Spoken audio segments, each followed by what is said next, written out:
got the scepter. We got the scepter, baby. Judah tribe in the house. Uchicusto, Peruvian, real Peruvian feeling-ish. Yeah, you know what time it is, baby. Description of South Carolina. We're going to hit just a little something on this on the description of South Carolina in the province where I'm at right now. This is speaking of like around this area of Hardyville, South Carolina, Savannah, between Savannah, Georgia, in that area. Description of South Carolina. The king of Great Britain, having about 3 years ago purchased this province of the lords proprietors thereof, has since studied to make agriculture, commerce, and navigation flourish in it. His Majesty immediately nominated Colonial Johnson, a worthy gentleman, to be a governor thereof, who at his departure for Carolina received divers orders and instructions, but in particular was directed instantly to mark out places in a proper situation for building 11 towns, viz. 2 on the river Altamaha, 2 on the river Savannah, 1 on the head of the river Pon, 2 on the river Santee, 1 on the river Watery, 1 on the Black River, 1 at the river Wakoma, and 1 at the river PD. The district of each of these towns is contained to the extent of 2,000 acres of land, formed into a square bordering on the river and divided into shares of 50 acres for each man, woman, or child of one family, which may be augmented as the planters shall be in a condition to cultivate a larger quantity of ground, and every one of them shall have an equal share of the better and worse lands, and also the same right on the river. Each town shall be formed into a parish, the extent whereof shall be about 6 miles round the town on the same side of the river. And as soon as a parish shall contain 100 masters of families, they send 2 members to the assembly of the province, and enjoy the same privilege as the other parishes of the province. The ground of each town shall be speedily marked out, and shall belong in common to all the inhabitants, till it shall be distributed in particular shares to each of them. There are to be 300 acres of land near the town, which shall be common forever, without being charged with rent, and no persons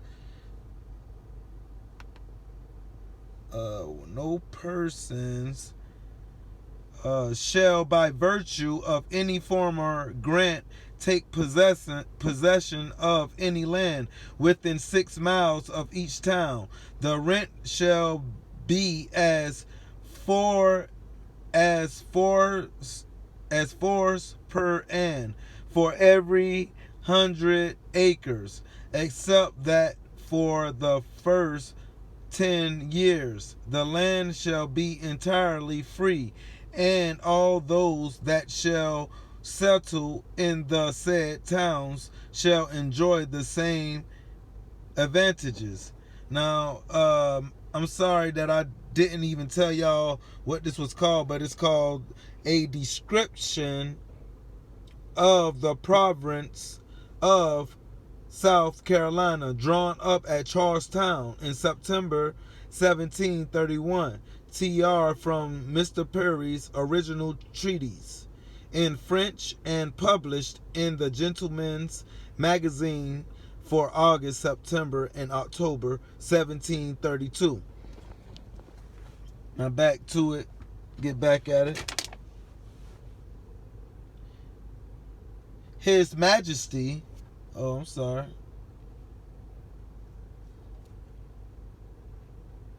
His Majesty further grants to every European servant, whether man or woman, 50 acres of land, free of all rents for 10 years, which shall be distributed to them after having served their master for the time agreed on. Now, y'all got to understand also that basically that's that 50 acres in the mill. The 40 acres in the mill part said 40, but you know how they do, chopped it down. It originally probably was 50, but they chopped it down to 40.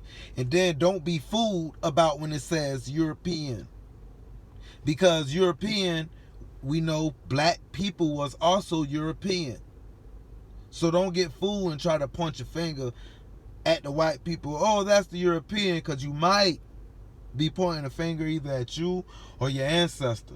So have respect and get the knowledge. Don't be hating. This ain't no time for hate. Boom. In consequence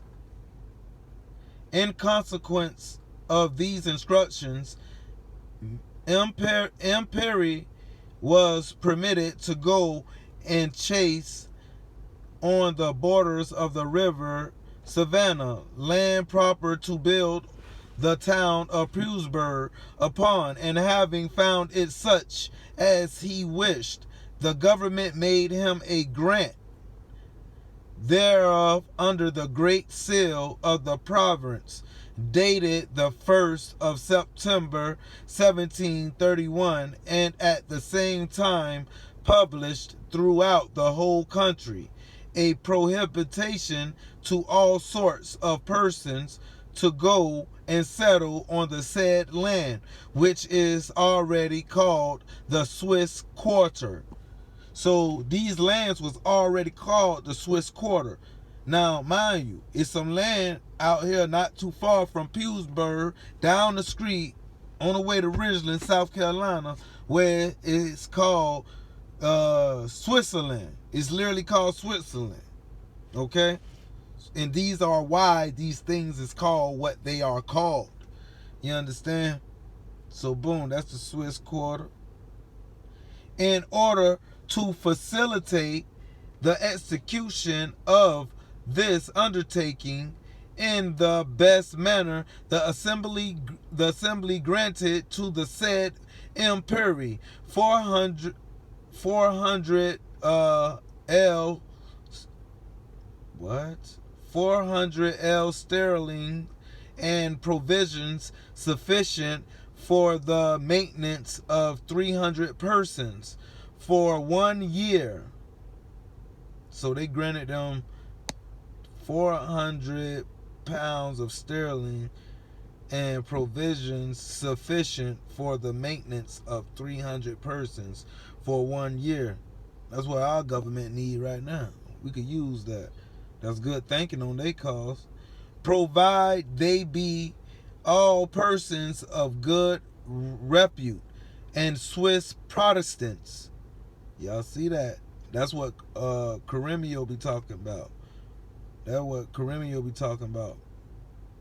The Swiss Protestants. So basically they Protestants. The Swiss Protestants, let me run that over. Persons for 1 year, provided they be all persons of good repute and Swiss Protestants, and that they come to Carolina within the space of 2 years. So they got to come in here within 2 years. The river Savannah is one of the finest in all Carolina. The water good and stored with excellent fish. It is about the largeness of the rye, and there are 2 forts already built upon it, one on which called Pala. You can't read now, y'all. So you feel me? I ain't graduate, so Palalolas, in 100 miles from the mouth thereof, and the other called Savannah town, about 300 miles. And although there is not usually above 20 men garrison to garrison the first fort, and about 40 in the other, yet the Indians have never dared to attack them. Why? I don't know why they ain't never attacked. Why? They probably had a good reason for not to attack. The town of Pewsburg will be situated 30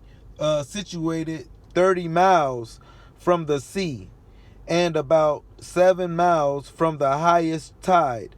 The land about it is a most delightful plan, and the greatest part very good soil, especially for pasturage, and the rest proper enough for some productions. It was formerly called the Great Yamasee Port. It was called because the Yamasee's been in this area also, from Carolina to Georgia. The Yamasee's, which is part also. The Guas are part of them also. It was formerly called the Great Yamasee Port, and is esteemed by the inhabitants of the province the best place in all Carolina, although never yet possessed but by the Indians, who were driven from thence by the English several years ago, and have never dared to return thither. So basically the Indians never returned either. I don't know, that sound, I don't know. Y'all break that down. All sorts of trees and plants will grow there as well as can be wished, particularly vines, wheat, barley, oats, peas, beans, hemp, flax, cotton, tobacco, indigo, olives, orange trees, and and cyper of cattle, that a certain planter had last spring 200 calves, marked, which he let run in the woods with other cattle. Nobody looks after them or takes any other care but to bring them together in the evening to lie in a park near the house. At certain times they kill a great many to send the flesh salted to several other colonies where there is little pasturage, particularly to the Isles of Antilles, and in general to all those of the torrid zone. So basically, he talking about the pigs. He's saying nobody was here to body looks after them or takes any care of them. You know why we don't and why we didn't? Because we left it for them to eat the land, to eat the filth of the land. Pigs eat anything. We left them out to clean our land, to keep our land clean. You know what I mean? They probably ain't understood that. But them being so greedy, they took it and eat it. That's why we ain't got 9-9. You don't see so many. They took it and ate it, started picking and farming it. You feel me? So when they took it and ate it, they started shipping it off to the other colonies. You see it? Several other colonies. Torrid zone is one of them. Horses, the best kind in the world, are so plentiful that you seldom see anybody travel on foot except Negroes, and they often on horseback. See, they say not the Negroes. You know why? The Negroes, aka the Indians, because we had it plentiful. I'm pretty sure if we needed to go somewhere far, we was on it, but we was home. Ain't no need to really be on a horse when you home. You feel what I'm saying? We was home. That's why y'all seen a lot of horses. Help give Pewsbury an understanding of what he truly seen. You know what I mean? Wasn't truly understanding. Okay. Negroes, except the Negroes. And they often on horseback, so that when a tailor, a shoemaker, or any other tradesman is obliged to go but 3 miles from his house, it would be very extraordinary to see him travel on foot.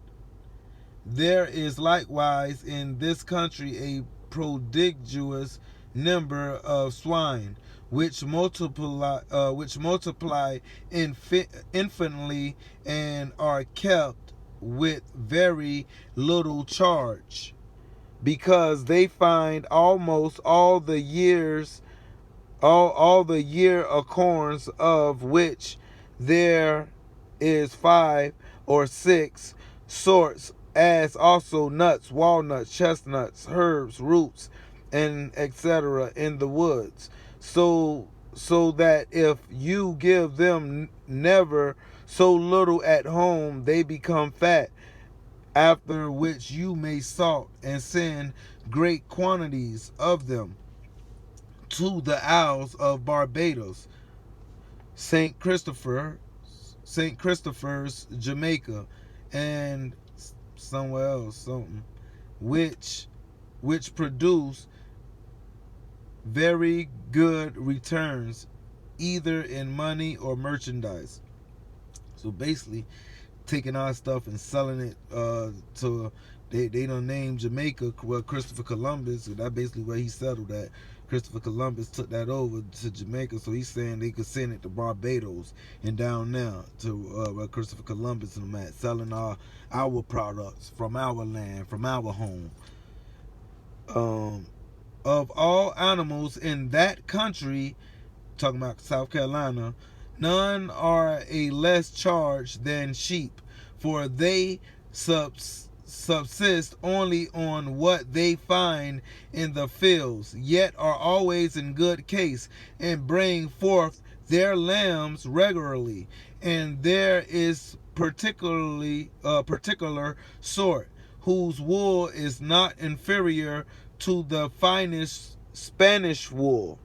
Flax cotton thrive admirably. So basically they were saying, talking about, we had all kind of we had lamb over here, you know what I mean? We had sheep. Flax and cotton thrive admirably, and hemp grows to 13 or 14 foot in height. But as few people know how to order it, there is scarce any cultivated. Besides, they want dung, which is very necessary for the purpose. Few plants weakening land so much as hemp does. However, this is one of the articles which would produce most profit, because the Parliament has allowed so much per ton upon all hemp, which comes from the English plantations in America, in order that in time of war they may have no need of hemp from Russia and Poland. Besides, this encouragement, which is to last 30 years longer. So our hemp, like, is to last even longer. Like, it's better than Russian and Poland. 30 years longer. There is an exemption from some other duties on importation, which joined together makes an advantage of about 40% over that of hemp from other parts. Rice and Indian corn produce at least 100-fold, and would much more if the land was better cultivated. The easiness of procuring such a plenty of grain is the reason that the planters have at all times a courtyard filled with cocks, hens, turkeys, geese, ducks, etc. Also a good pigeon house without being at any expense. There is great plenty of game of all sorts, but especially wild turkeys, some of which are pound weight, and those who love fowling may easily take them. With this Indian corn, they make pretty good bread, for it is much finer and better than in Switzerland or in any other part of Europe, where it is commonly called turkey corn. So yeah, our corn good, baby. You feel what I'm saying? You know what I mean? They love the corn, baby. They love the corn. You know what I mean? They loving it. They love the corn. You know what I mean? So we're going to continue this in a minute. I got to go and pick up my baby boy. But we're gonna finish this, though. You know what I mean? But you see, like the Most High say, even our stuff is better than the stuff in the other lands.